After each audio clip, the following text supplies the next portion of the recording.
यसुआ की अदालत, नेकी या सजा। बाइबल मुकद्दस, इंजील मती बाब 25 आयात 31 से 46।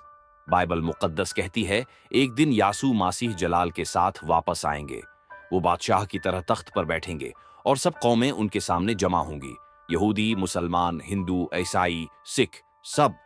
फिर यासू सबको जदा करेंगे, नेक लोगों को एक तरफ और बेरहमों को दूसरी तरफ। आओ मेरे बाप के मुबारक लोगों, वो बादशाही हासिल करो जो दुनिया के आगाज से तुम्हारे लिए तैयार की गई है। क्योंकि मैं भूखा था, तुमने मुझे खाना दिया। मैं प्यासा था, तुमने पानी पिलाया। मैं अजनबी था, तुमने मुझे अपने घर में जगह दी। मैं नंगा था, तुमने कपड़ा पहनाया। मैं बीमार और कैद में था, तुम मेरी खबरगिरी को आए।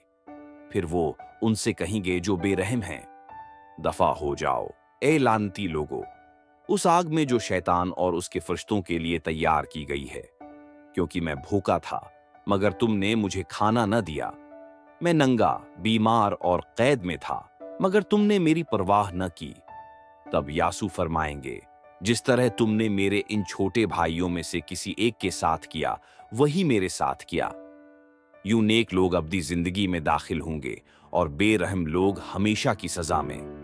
इख्तिताम में, नेकी करो, रहम करो, भूखों को खिलाओ, बीमारों की मदद करो, तभी तुम खुदा की बादशाही के वारिस बनोगे।